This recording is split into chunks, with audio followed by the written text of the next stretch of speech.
अयोध्या में नितिन अग्रवाल का राहुल गांधी पर तीखा हमला। अयोध्या में आयोजित कार्यक्रम में उत्तर प्रदेश के आबकारी मंत्री नितिन अग्रवाल ने कांग्रेस नेता राहुल गांधी पर हमला करते हुए कहा कि अगर उन्हें भारत के संविधान पर भरोसा नहीं तो उन्हें इटली चले जाना चाहिए। उन्होंने विपक्ष पर संवैधानिक संस्थाओं को निशाना बनाने का आरोप लगाते हुए इसे लोकतंत्र के लिए नुकसानदायक बताया। बिहार चुनावों पर अग्रवाल ने दावा किया कि लालू के शासन में अपराध और भ्रष्टाचार चरम पर था, जबकि एनडीए ने विकास का मार्ग दिखाया है। साथ ही उन्होंने व्यापारियों को जीएसटी सुधारों की जानकारी देते हुए कहा कि सरकार व्यापारियों के हित में काम कर रही है। कार्यक्रम है अग्रवाल समाज सेवा का कार्यक्रम है, तो समाज के लोग चाहते थे कि मैं कार्यक्रम में आऊं और उनके कार्यक्रम में आया हूं। मुझे अच्छा अयोध्या आने का भी अवसर मिला है जी। तो मेरे लिए भी बहुत सौभाग्य की बात है कि बार बार मुझे अयोध्या आने का अवसर मिल रहा है। अभी मैं 3-4 दिन पहले भी अयोध्या में ही था। आज सामाजिक कार्यक्रम है, सामाजिक चीज़ों को पे बातचीत होनी है और सबसे मुलाकात होगी। एक तो ये विषय था। दूसरा, क्योंकि नवंबर में मैं एक बहुत बड़ा व्यापारी महाकुंभ भी कर रहा हूँ। प्रदेश के सभी 75 जनपदों से व्यापारी बंधुओं को आमंत्रित किया है।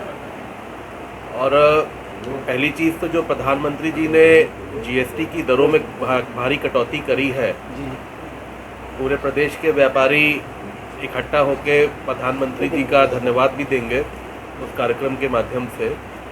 और दूसरा, व्यापारी समाज की राजनीतिक भागीदारी क्या होनी चाहिए, उस पर भी उस सम्मेलन में चर्चा होगी। तो मैं यहाँ पे अयोध्या मंडल के सभी साथियों से भी मिलने आया था और तैयारी की समीक्षा भी करने आया था। मैं चुनाव की घोषणा अभी कुछ ही दिन में होने जा रही है, होता अक्टूबर के पहले हफ्ते में हो जाए।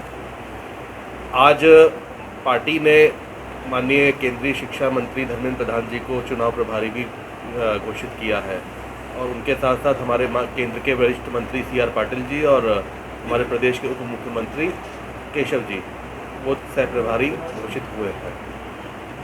निश्चित तौर पर बिहार में एनडीए की सरकार चल रही है और जो समीकरण है या जो हम माहौल हम लोग देख रहे हैं, क्योंकि जितना भी हिस्सा उत्तर प्रदेश की सीमा से बिहार का लगता है, तो हम लोग को भी जाने का अवसर मिलता है, हम लोग भी देखते हैं। देखिए, वहाँ पे बिहार में एक बात बिल्कुल स्पष्ट है, लालू जी के राज को अभी भी बिहार के लोग नहीं भूले हैं।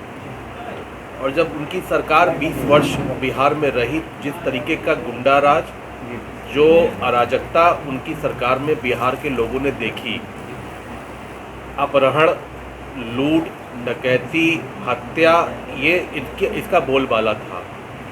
और उस राज को समाप्त कर जब हुआ तो एनडीए वहाँ पे नीतीश कुमार जी की सरकार आई थी उस वक्त। उसके बाद जो सिलसिला विकास का शुरू हुआ बिहार में, और आज एनडीए की सरकार है, प्रधानमंत्री जी के निर्देशन में, मार्गदर्शन में वहाँ सरकार चल रही है एनडीए की।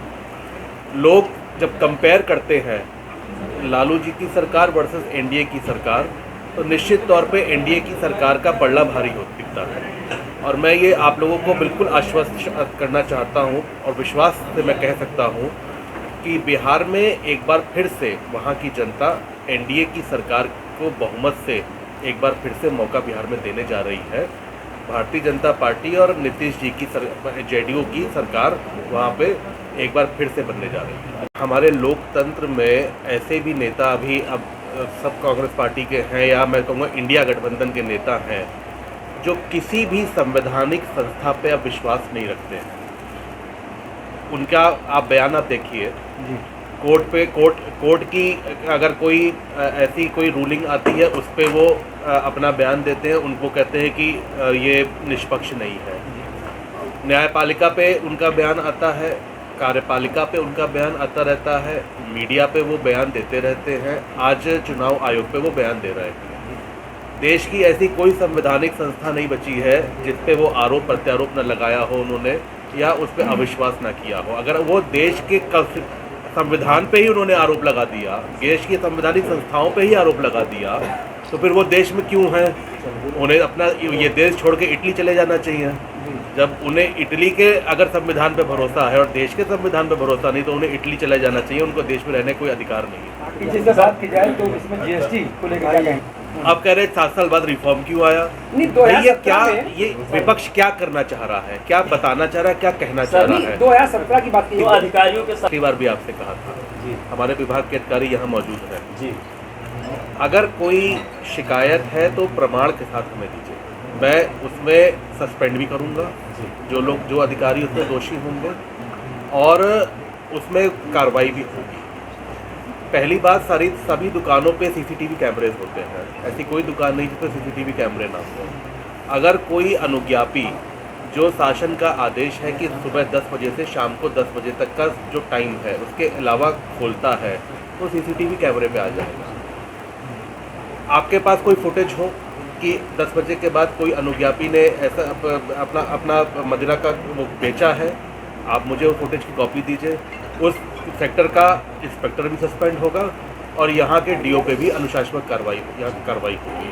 ये मैं आपको आज भी, कल उस वक्त भी आश्वस्त किया था, आज भी आश्वस्त। सर अगर बात की जाए तो देखिए, अभी तो नीति जो आई है वो चल रही है, क्योंकि राजस्व जो हमने देखा है, अप्रैल से नई नीति लागू हुई है और अप्रैल से लेके अब सितंबर चल रहा है, छठा महीना चल रहा है। लेकिन इन 6 महीनों में मैं देखूं, अगर मैं पिछले फाइनेंशियल ईयर के 6 महीने और इस फाइनेंशियल ईयर के 6 महीने को ही अगर मैं कंपेयर करूं, तो हमें करीब 10 से 12% की वृद्धि हुई है। और मेरा अनुमान है कि जब तक ये फाइनेंशियल ईयर ख़त्म होगा, मार्च तक जब ख़त्म होगा, मेरा अनुमान है पिछले साल की तुलना में 14 से 15% की वृद्धि हमें आएगी। तो हमारा टारगेट है कि हमने पिछला साल जब क्लोज़ किया था तो 52,573 करोड़ पे क्लोज़ किया था। मेरा टारगेट है कि इस साल जब हम क्लोज़ करें तो वो 60,000 करोड़ के करीब हो, 60,000 करोड़ प्लस हो, मिनिमम 60,000 करोड़ हो। 60,000 करोड़ के ऊपर हम कितना जा सकते हैं, इसका हम प्रयास करेंगे।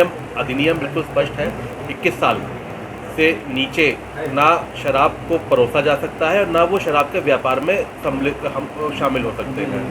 ये एक हमारे एक्ट में नियम है और इसका हम लोग पूरा सख्ती से पालन करते हैं। अच्छा, ये बताइए मंत्री, देखिए, लद्दाख में जो हो रहा है, मुझे भी अखबार से ही पता लगा है, तो उसमें वहाँ पे पूरी तरीके से कंट्रोल किया जा चुका है। अभी क्या लॉ एंड ऑर्डर की सिचुएशन को पूरा अभी कंट्रोल में है। वहाँ पे सारी जो पुलिस की आपका वो फोर्सेस हैं, उन्होंने सिचुएशन को अभी कंट्रोल कर लिया है।